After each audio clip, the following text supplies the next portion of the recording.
মই আজি কেইদিনমান এটা প্ৰশ্নৰ সন্মুখীন হৈছোঁ যে ভাল মানুহে বহুতো কষ্ট পায় কিন্তু বেয়া মানুহে জীৱনত কষ্টবিলাক কম পায় কিয়? এই কথাটোকে মই আপোনালোকৰ লগত আলোচনা কৰিবলৈ আহিছোঁ আৰু আপোনালোকক আমাৰ চেনেললৈ স্বাগতম জনাইছোঁ। এই ক্ষেত্ৰত ভাল মানুহ আৰু বেয়া মানুহ কোনবিলাক? আমি দেখিছোঁ যিসকল লোক পৰোপকাৰী, যিসকলে কাৰো অপকাৰ চিন্তা নকৰে, পৰচিন্তন পৰদৰ্শনৰ পৰা তেওঁলোক সদায় আঁতৰত, যিসকল নিজৰ কৰ্মক্ষেত্ৰত সদায় সজাগ নিয়মীয়াকৈ তেওঁলোকে নিজৰ কামবিলাক কৰি যায়, তেওঁলোক কৰ্তব্য পৰায়ণ, তেওঁলোক সদা সন্তুষ্ট আৰু তেওঁলোক ফলাকাংক্ষা ৰহিত আৰু নিজৰ ঘৰখনো তেওঁলোকে সুন্দৰকৈ চলাব পাৰে। আৰু যিসকল লোক দুৰ্নীতিপৰায়ণ, আনৰ অপকাৰ কৰে, অহংকাৰী হয়, মদগৰ্বী হয়, তেওঁলোকে নিজৰ কৰ্মক্ষেত্ৰত সদায় নিজৰ আভিজাত্য লৈ গৌৰৱ অনুভৱ কৰে আৰু আনৰ অপকাৰৰ কথা চিন্তা কৰে, উচ্চ নিচ ভেদাভেদ ৰাখে, তেওঁলোক আমি ভাবোঁ তেওঁলোক বেয়া মানুহ। আমি এনেদৰে বেয়া মানুহ আৰু ভাল মানুহৰ মাজত পাৰ্থক্য নিৰ্ণয় কৰিবলৈ লৈছোঁ। আমি দেখিছোঁ আমি কিছুমান লোকক ভাল বুলি ভাবোঁ কিন্তু পিছত তেওঁলোকে বেয়ালৈ ৰূপান্তৰিত হয়। এই ক্ষেত্ৰত মই ক'ব খোজোঁ, এজন ল'ৰাই পৰীক্ষাত সুন্দৰভাৱে পাছ কৰিলে পিতৃ মাতৃৰ প্ৰতিও তেওঁ অসীম ভক্তি আৰু তেওঁ ওচৰ চুবুৰীয়াই ভাল পায়, তেওঁ ভাল কলেজত বা ইউনিভাৰ্চিটিত এডমিশ্যন ল'লে কিন্তু পিছত সংগ দুখত পৰি তেওঁ নিজৰ স্বভাৱ চৰিত্ৰটো হেৰুৱালে, পঢ়াটো একেবাৰে বেয়া হৈ গ'ল আৰু তেওঁ ভৱিষ্যত জীৱনটো দুখৰ হ'ব বুলি ফটফটীয়াকৈ ওলাই পৰিল। তেতিয়া আমি কওঁ যে তেওঁ বেয়া মানুহ। এতিয়া আমি দেখিছোঁ এজন মানুহ ভাল হ'বও পাৰে, বেয়া হ'ব পাৰে। এই ভাল আৰু বেয়া এই মানুহবিলাক প্ৰত্যেকেই দুখ কষ্ট অনুভৱ কৰে। শ্ৰীমদ ভগৱত গীতা গ্ৰন্থই আমাক কৈছে যে আমি নিজকে যেতিয়ালৈকে চিনি নাপাওঁ, আমাৰ যেতিয়ালৈকে দেহাভিমান থাকে, দেহৰ প্ৰতি অভিমান থাকে, দেহটো লৈ আমি গৌৰৱ কৰোঁ, আমাৰ টকা পইচা লৈ গৌৰৱ কৰোঁ, সা সম্পত্তি লৈ গৌৰৱ কৰোঁ, পৰিয়ালসকলক লৈ গৌৰৱ কৰোঁ, এইবিলাক যেতিয়ালৈকে থাকিব তেতিয়ালৈকে আমি দুখেই পাই থাকিম। উপনিষদে কৈছে যে ব্ৰহ্মৰ বাহিৰে সকলোবোৰ দুখময়, কোনেও সুখ নাপায়। সাংখ্য দৰ্শনে কৈছে যে যেতিয়ালৈকে মানুহৰ আত্মাভিমানী নহয় তেতিয়ালৈকে মানুহে দুখেই পাই থাকিব। বৌদ্ধ ধৰ্মই জীৱনৰ এই দুখবোধক স্বীকাৰ কৰি লৈছে। বৌদ্ধ দৰ্শনৰ মতে মানুহৰ জীৱনটো দুখময়, যাৰ কাৰণে গৌতম বুদ্ধই অৰণ্যত গৈ তেওঁ ধ্যানত মগ্ন হৈছে দুখ নিবৃত্তিৰ উপায় বিচাৰি। বৌদ্ধ দৰ্শনৰ শ্ৰেষ্ঠ গ্ৰন্থ পতন সূত্ৰত কৈছে যে মানুহৰ জন্মত দুখ, বৃদ্ধত্বত দুখ, ৰোগত দুখ, মৃত্যুত দুখ, প্ৰিয় বিয়োগত দুখ, অপ্ৰিয় সংযোগত দুখ, কামনাত ব্যাঘাত দুখ, মুঠতে দুখ জীৱনৰ সহচৰ বুলি বৌদ্ধ দৰ্শনে আমাক কৈছে। এতিয়া আমি আহিছোঁ ভাল মানুহৰ দুখ, বেয়া মানুহৰ দুখ, ধনীৰ দুখ, দুখীয়াৰ দুখ। ভাল মানুহ বুলি আমি যিসকলক কৈছোঁ তেওঁলোকে আচল প্ৰকৃততে তেওঁলোকে ভগৱানকো ভাল পায় আৰু তেওঁলোকে ভাবে যে ভগৱান আমাক কিয় ইমান কষ্ট দিলা, তোমাক আমি ইমানেই ভক্তি কৰোঁ, ইমানেই ভাল পাওঁ, কিন্তু আমাৰ জীৱনটো কিয় দুখময় কৰি তুলিলা। আৰু দুখীয়াসকলে ভাবে যে আমাক কিয় ইমান দুখীয়া কৰি দিলে ভগৱানে, কিছুমানক কিয় ইমান ধনী কৰি দিলে, আমাক কিয় দুখীয়া কৰি দিলে। তেওঁলোকৰ দুখৰ চিন্তা চৰ্চা বেলেগ, তেওঁলোকৰ মন অলপ দুৰ্বল, সেইকাৰণে তেওঁলোকে ভাবে যে কিছুমানে বহুত দুখ পায় আৰু কিছুমানে জীৱনত সুখ পায়।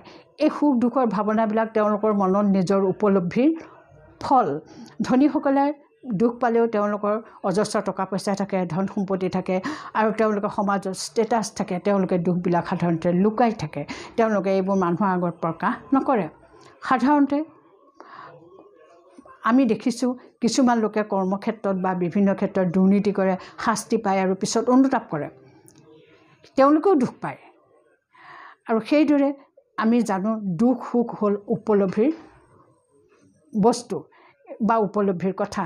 ইয়াত উচ্চ নিম্নৰ কোনো ভেদাভেদ নাথাকে, মৃত্যু মানুহৰ হ'বই, কোনো মানুহ অমৰ হ'ব নোৱাৰে। আৰু সেইদৰে মানুহৰ শৰীৰটো যেতিয়ালৈকে থাকে মানুহৰ ৰোগ হ'বই। আৰু যিবিলাক আমি লৈছোঁ ঈৰ্ষা, দেহ, ঘৃণাবিলাক, এইবোৰ আমি নিজে সৃষ্টি কৰি লৈছোঁ, কাৰণ আমাৰ মনত অনবৰতে নেতিবাচক সংস্কাৰ কিছুমান সোমাই আছে। আমি যেতিয়া এই নিগেটিভ চিন্তাবোৰ কৰোঁ তেতিয়া আমাৰ মনত ঈৰ্ষা, দেহ, ঘৃণা, হতাশা, নিৰাশাই আমাৰ মনত খোপনি পোতে। গতিকে আমি আমি এইবিলাক দুখবিলাক পাই থাকিমেই, আমাৰ নিজৰ কাৰণে পাই থাকিম। আৰু পঢ়া শুনা কৰা নিজৰ কাম, গতিকে আমি ভালকৈ নপঢ়িলে আমি দুখ পামেই, ভাল চাকৰি এটা আমি নাপাওঁ। আমি দেখিছোঁ কিছুমান মানুহ জন্মতে বিকলাংগ হৈ আহে। বিকলাংগ তেওঁ কেনেকুৱা হয়? নিশ্চয় তেওঁ পূৰ্বজন্মৰ কৰ্মফল। আৰু শৰীৰৰ ৰোগসমূহো আমি পূৰ্বজন্মৰ কৰ্মফল বুলি ক'ব খোজোঁ। কাৰণ আগৰ জন্মত আমি কিছুমান বেয়া কাম কৰিছিলোঁ, যাৰ বাবে আমাৰ শৰীৰত ৰোগ হৈছে, আমাৰ কি হৈছে, আমাৰ শৰীৰত ৰোগ হৈছে, আমি মানসিকভাৱেও অশান্তি পাইছোঁ, শাৰীৰিকভাৱেও আমি অশান্তি পাই আছোঁ। আমি ঘৰ পৰিয়ালত আমাৰ এক পৰিয়াল আছে, আমাৰ ঘৰত কেইবাজনো সদস্য আছে, কিন্তু আমাৰ সেই সদস্যসকলৰ মাজত মিলা প্ৰীতি নাই। পুত্ৰই আজি পিতৃক ৰাস্তাৰ কাষত এৰি থৈ আহিছে, বৃদ্ধাশ্ৰমত থৈছে, তেওঁলোকক বেয়া ব্যৱহাৰ কৰিছে। এই সকলোবিলাক আমাৰ পূৰ্বজন্মৰ কৰ্মফল। আমি এওঁলোক আমাৰ লগত যিবিলাক আছে, এওঁলোক চ'লমেট, আত্মা বন্ধু। চ'ল মানে আত্মা। তেওঁলোকক আমি আগৰ জন্মত কষ্ট দিছিলোঁ, যাৰ ফলত তেওঁলোকে আমাৰ সন্তান হৈছে, ভাই ভনী হৈছে বা স্বামী হৈছে, বিভিন্ন ধৰণৰ তেওঁলোকে ৰোল প্লে কৰিছে। আৰু আহি পেলাই আগৰ জন্মত আমি যিবিলাক দুখ দিছিলোঁ, সেইখিনি আমাক দি পেলাই সেইখিনি আদায় কৰি লৈছে, সমান কৰিবই লাগিব। গতিকে তেওঁলোকে সেইখিনি সমান কৰিছে। এইবিলাক আমি ক'ব নোৱাৰাকৈ জ্ঞাত অজ্ঞাতভাৱে আমাৰ জীৱনত এইবিলাক ঘটি আছে, আমি নাজানো। আমাৰ জীৱনৰ নাটকখন তেনেদৰে চলি আছে। আমি এটা কাহিনী পাইছিলোঁ, দশৰথ ৰজাই মৃগয়া কৰিবলৈ যাওঁতে ক'ব নোৱাৰাকৈ, নজনাকৈ, ভুলক্ৰমে শ্ৰৱণ কুমাৰক শৰবিদ্ধ কৰিছিলে, যি শ্ৰৱণ কুমাৰে তেওঁৰ পিতৃ মাতৃক কান্ধত লৈ ফুৰাবলৈ নিছিলে, বিভিন্ন খোৱা বোৱা পিতৃ মাতৃক তেওঁ নিজেই দিছিলে। তেওঁৰ বাহিৰে আৰু পিতৃ মাতৃৰ সন্তান নাছিলে, তেওঁৰ পিতৃ মাতৃ অন্ধ আছিলে। আমি এই কাহিনীটো পঢ়িবলৈ পাইছোঁ।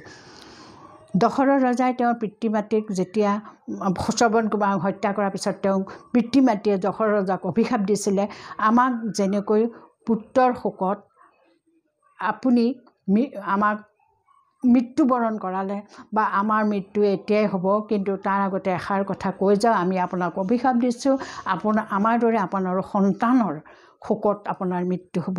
সেয়ে দশৰথ ৰজাই ৰামে 14 বছৰ বনবাস খাটিবলৈ যোৱাৰ লগে লগে তেওঁ কি কৰিছিল? তেওঁৰ মৃত্যুমুখত পৰিলে, পুত্ৰৰ শোকত ৰজা দশৰথৰ মৃত্যু হ'ল। এই কাহিনী আমি শুনি আহিছোঁ। সেইকাৰণে আমি কওঁ, পূৰ্বজন্মৰ দুখখিনি আমাৰ আছেই। বৰ্তমান জন্মত আমি কাম কৰিবলৈ হ'লে কৰ্ম, অকৰ্ম আৰু বিকৰ্মৰ বিষয়ে জানিব লাগিব। এই বিষয়ে শ্ৰীমদ ভাগৱত গীতাত সুন্দৰকৈ বৰ্ণনা কৰা আছে। শ্ৰীমদ ভাগৱত গীতাত কৈছে যে তুমি বৰ্তমান যিবোৰ কাম কৰি আছা, সেইবিলাক তোমাৰ কৰ্ম, তুমি কৰিবই লাগিব। খোৱা বোৱা, পিন্ধা উৰা বা নিজৰ নিত্য নৈমিত্তিক কৰ্মক্ষেত্ৰত যোৱা, এইবিলাক তোমাৰ কৰ্ম। কিন্তু কিছুমান কাম তুমি বেয়া কাম কৰা, সেইবিলাক তোমাৰ বিকৰ্ম। আৰু যেতিয়া কিছুমান কাম কৰি তুমি ফলাকাংক্ষা নকৰা, তেতিয়া তোমাৰ সেইবিলাক হ'ব অকৰ্ম। গতিকে আমি দশৰথ ৰজাৰ নিচিনাকৈ আমি বিকৰ্ম নকৰি কৰ্মৰ মাজেৰে যদি অকৰ্ম কৰিবলৈ যাওঁ, 10 জনৰ ভাল হ'ব।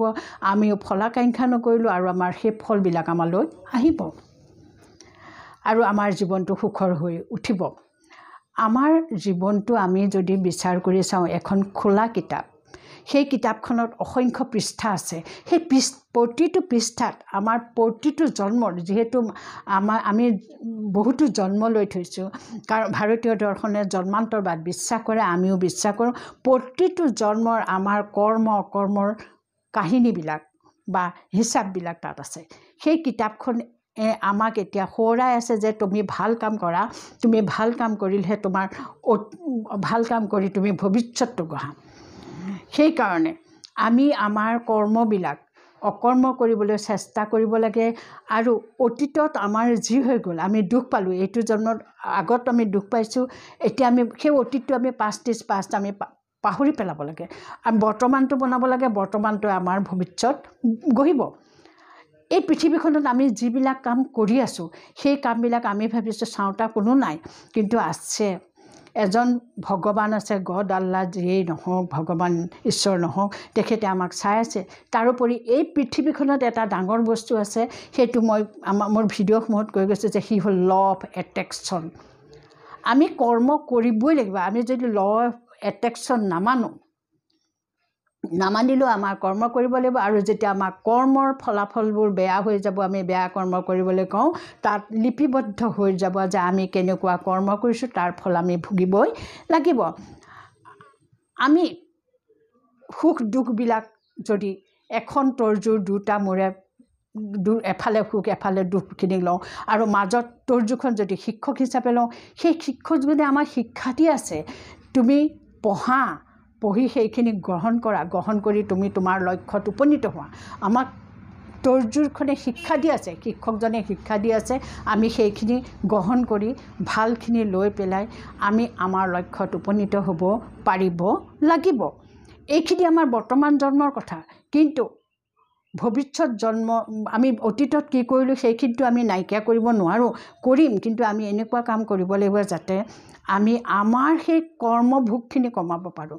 সেইকাৰণে শ্ৰীমদ ভগৱত গীতা গ্ৰন্থত গীতাৰ ভগৱানে কৈছে যে তুমি ক্ষমা প্ৰাৰ্থনা কৰা, ক্ষমা প্ৰাৰ্থনা কৰি কৰ্মভোগখিনি কমোৱা। এই ক্ষমা প্ৰাৰ্থনাটো কেনেকৈ কৰিম?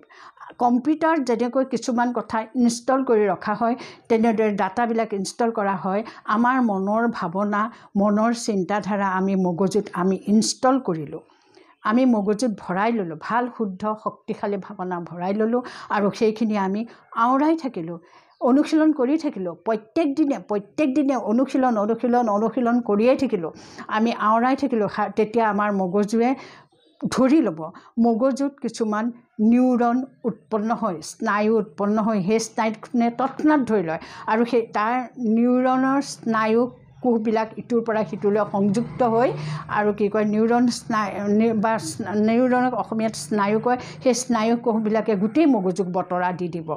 আৰু আমি সদায় প্ৰত্যেক দিনে ব্ৰহ্ম মুহূৰ্তত আমাৰ ইনষ্টল কৰি ৰখা, জমা কৰি ৰখা কথাখিনি যদি আওৰাই যাওঁ, তেতিয়া আমাৰ জীৱনৰ দুখবিলাক, আমি যিহেতুকে ভাল মানুহ, এই জন্মত আমি একো বেয়া কামেই কৰা নাই, আগৰ জন্মৰ কথাবিলাক আমি নাজানো, সেই আগৰ জন্মৰ আমি দুখবিলাক, আমি যিবোৰ বেয়া কাম কৰিছিলোঁ, যিবোৰ পাপ অৰ্জন কৰিছিলোঁ, সেই পাপবোৰ এফালৰ পৰা নাইকিয়া হৈ যাব, কাট খাই যাব।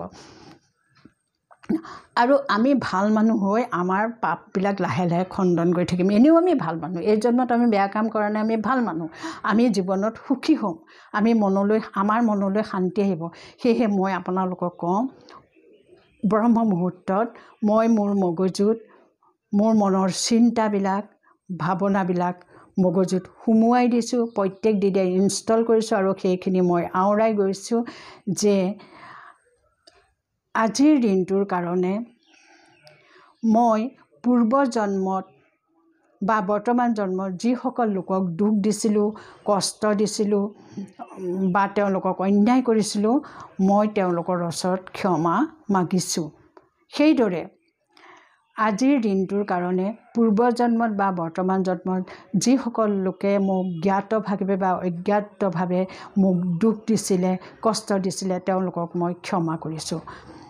আৰু তেনেকৈ যিসকল লোকে পূৰ্বজন্ম বা বৰ্তমান জন্মত মোক বিভিন্ন ক্ষেত্ৰত বেমাৰৰ সময়ত বা মোৰ দুখৰ সময়ত বা মোৰ অভাৱ অভিযোগৰ সময়ত বিভিন্ন ধৰণে মোক সহায় সহযোগ কৰিছিলে, তেওঁলোকক মই ভগৱানৰ ওচৰত ৰৈ ভগৱানৰ পৰা মোৰ শৰীৰত শক্তি লৈ ভগৱানক স্মৰণ কৰি তেওঁৰ স্মৃতিলৈ মই মোক যিসকলে সহায় সহযোগ কৰিছে তেখেতসকলক ধন্যবাদ দিছোঁ। ওম শান্তি।